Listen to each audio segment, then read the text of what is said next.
I'm Seth Anthony Troxler. I'm originally from Kalamazoo. I make music for Spectral, Minus, Wagon Repair, Circus Company, Crosstown Rebels, and I have a new CD coming out on beat pitch control called Boogie Bites. I'm here at Dubspot in New York, which is a great and new place where young producers or people who may already have some skills in production can come update their knowledge or learn how to DJ. It's a really kind of cool meeting grounds, I think, and kind of cool institution here in New York. I'm really happy to be here.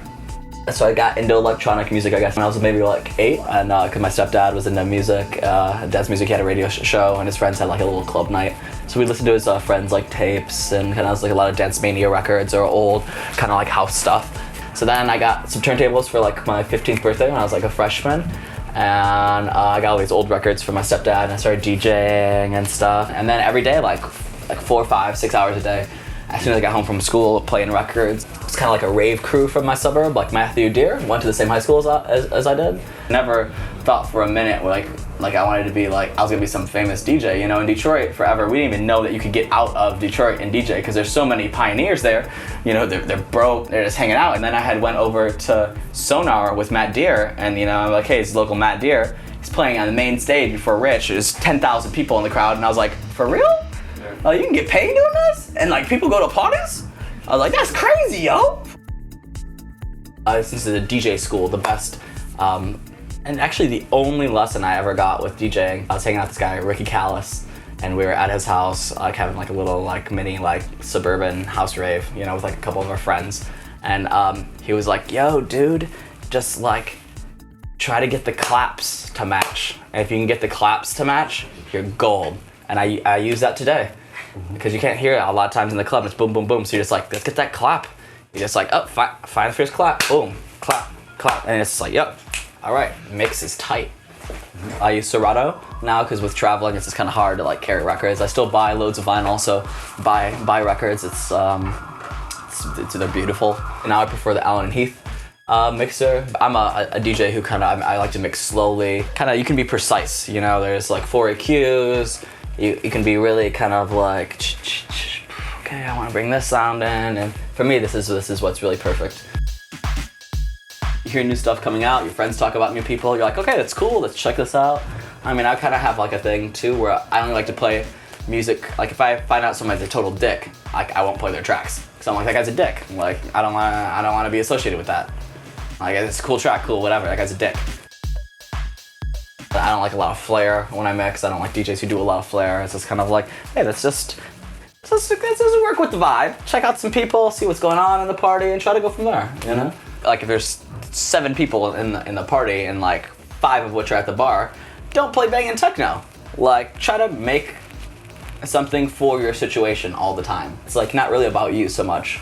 You're like a bartender in some ways, you know? People are there, they want to have a good time, you want to make a really good drink. They enjoy the drink, everyone's happy. The other day I was at this after party playing in Ecuador. It's like a house party or something. This little couple was like kind of courting each other. I was trying to play like all these songs to like get the vibe for them to kind of work out. I was like, oh yeah, I'm gonna play, I got a little one for you. And then like every song like kept getting closer. And the next thing you know, they were making out, and I was like, job well done. Someone's making love tonight, and I helped. I just feel so proud. And I mean, obviously, I just love music. So I get to go around and play people the music that I like, and people enjoy it. And that's just like personal, like, you're like, oh wow, that's so good. Like, go somewhere, and like sometimes people tell you these crazy stories about how your music like really inspired them to do something, or like you're playing and they're having this horrible week and they were like really down and out, and then they knew you were coming to town, they came, they drove crazy hours just to hear you, and you're just like, whoa, I'm just some dude, man. But they were so positive, and you get done and they're like, thank you, and you're just like, man, that's cool. You're like, cause you really try, you know, I really try my hardest all the time, you know? And sometimes people get it and sometimes people don't, but when it happens, it's kind of like, you're like, cool, it's like my only way, I guess the way I can best give back. When you're doing a collab, I think things are a bit more like, okay, you're sitting down, you're with someone, let's do this, and you're getting more kind of intense with your ideas and kind of a bit more deliberate. Actually, me and Matt, it happened really cool. Actually, we did that track in like 5 hours maybe it took us. And I was like, hey Seth, you know, we've known each other since I was like 15, 16, you know, hey, come over, you're in town, let's try to make some tracks together. All right, cool. So we came over, ordered some pizzas, hung out with his dog, and we started working, and then we got like kind of in this vibe. We're like, all right, this is cool. And then he had these old magazines, so we started reading through. A lot of times when I'm doing vocals or something, I like to read through magazines and try to get like ideas. And was actually in the toilet, sitting on the toilet, and I saw this picture like Huey Lewis, and I was like, I got it! Huey Lewis standing in the rain. That's sad. It's a sad picture. It's a sad picture in my mind. And then the track came out. Like, yeah. It's a pretty easy process, I guess. Boogie Bites. I'm really excited. My first mix CD, Boogie Bites, on B pitch control is coming out. B pitch control is Ellen Alien's label. I was playing at Watergate. Super good time. I was like playing like 6 hours or something downstairs. Party was going off. Ellen had played upstairs earlier that night, and she came down and she was like, "You a funky fresh guy." And she was like, "Well, we'll have people get in contact with you. You want to do a mix CD?" And I was like, "DJ." I'm like, "Yeah, sure, whatever, yeah." And then like literally like the next week they're like, "For real, you want to do this mix CD?" And I was like, "Cool." That's sorted out. And I just tried to compile something where people were like, "Hey, I can listen to this at home. I can listen to this in the car. I can get kind of hyped and want to go clubbing. We can have a party in my basement listening to this. You know, I wanted to make one of these kind of old mix CDs where it's not just hits." I would say the first party where it was really kind of like, this could work. We were here in New York a few years ago. It was Detroit versus New York. We had like, we all came up from Detroit, and we instead of taking a flight, we rented a van and brought our friends, and then stopped at like this truck stop and got these matching outfits with like bears and stuff on them. And then we got here and we're just like, yo, we're about to rave. We gave you a day in advance of us being awake because we're about to rave that hard.